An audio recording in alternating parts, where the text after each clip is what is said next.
bem? Podemos fazer um relato, depois vocês perguntam? Sim. Então tá bom.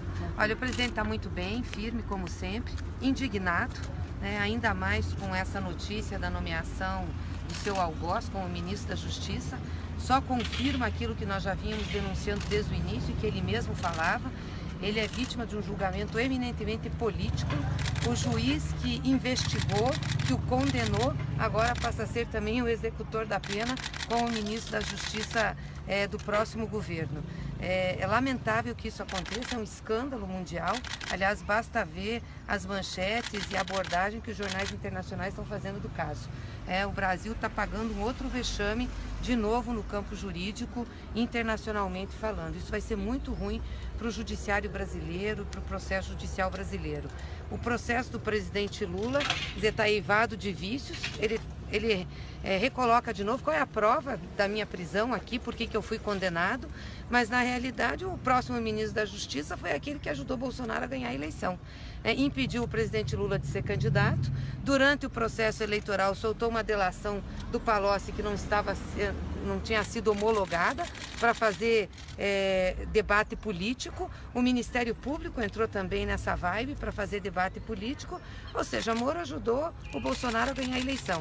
E ficamos mais estarrecidos em saber que o vice-presidente, o vice-presidente eleito com Bolsonaro, atestou hoje no jornal que o Paulo Guedes já tinha convidado, ou já tinha feito acertos prévios com o juiz Sérgio Moro para ser o ministro da Justiça antes do primeiro turno. Ou seja, as coisas foram encadeadas.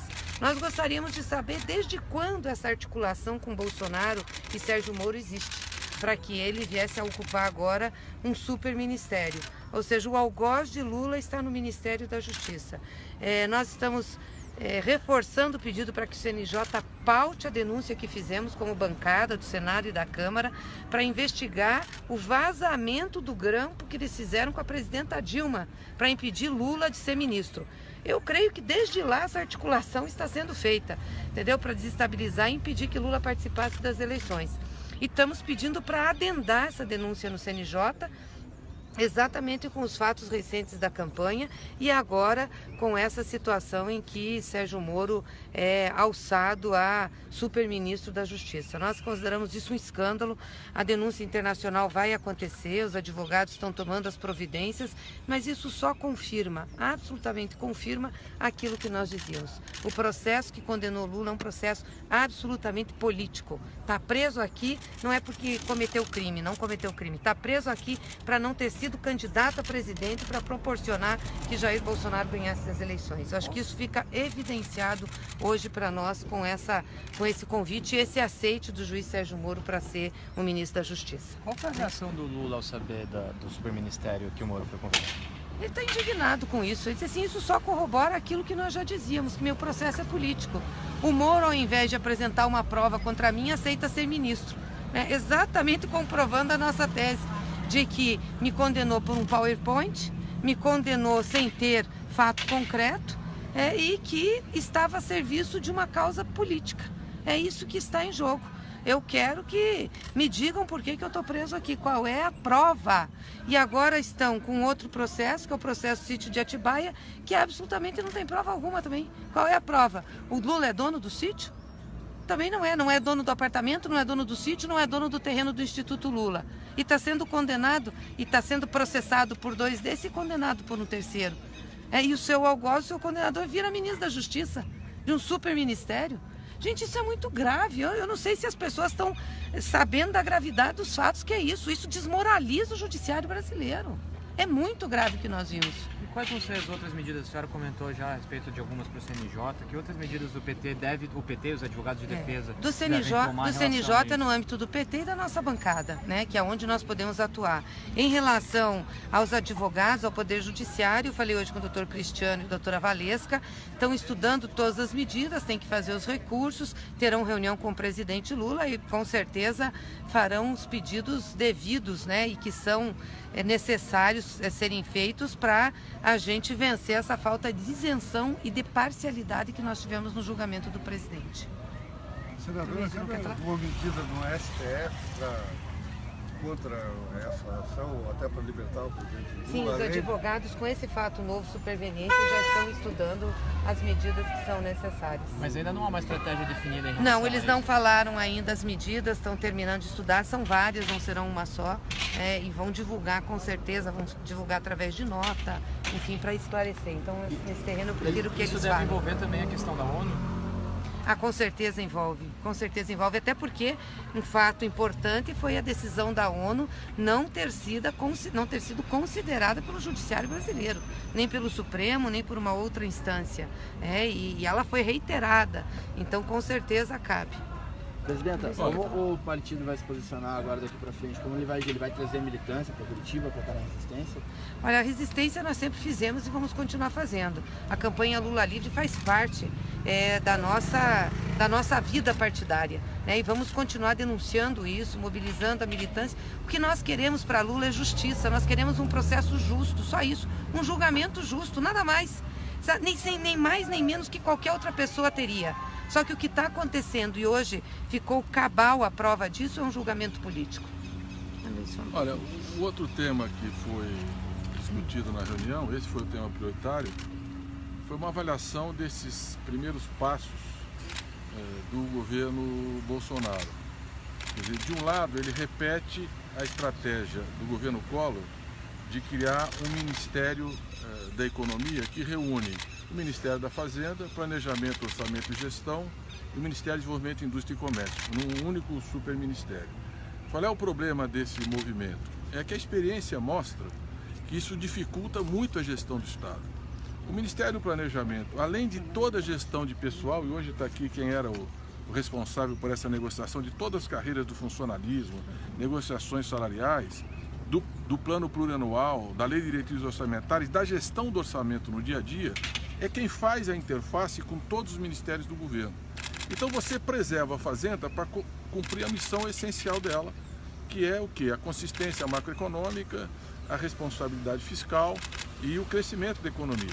Você está sobrecarregando um único ministro, e é um ministro que não tem nenhuma experiência de administração pública. Senão eu acho que ele refletiria muito em fazer uma aventura dessa natureza.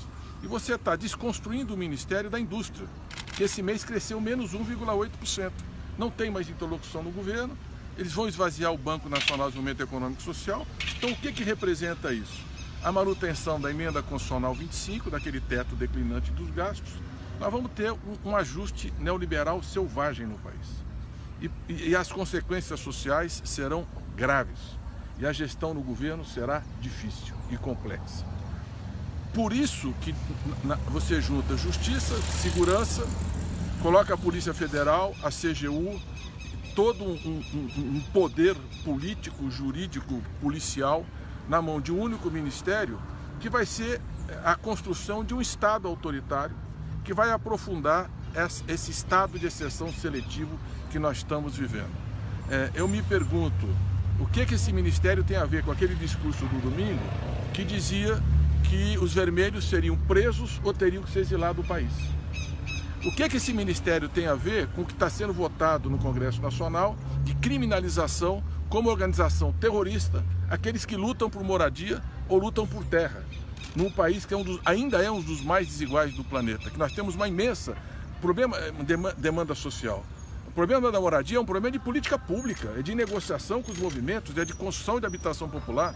O problema da terra é reforma agrária, é a agricultura familiar, é assentamento, é fomento a que as famílias possam produzir na terra e viver da terra. Não é a questão de polícia, e muito menos uma questão de organização terrorista. Isso é um retrocesso brutal na história da democracia brasileira. Então você tem um neoliberalismo selvagem de um lado e um Estado autoritário que vai aperfeiçoar os mecanismos de controle e de imposição autoritária sobre os setores sociais e com sinalização clara de perseguição da oposição política.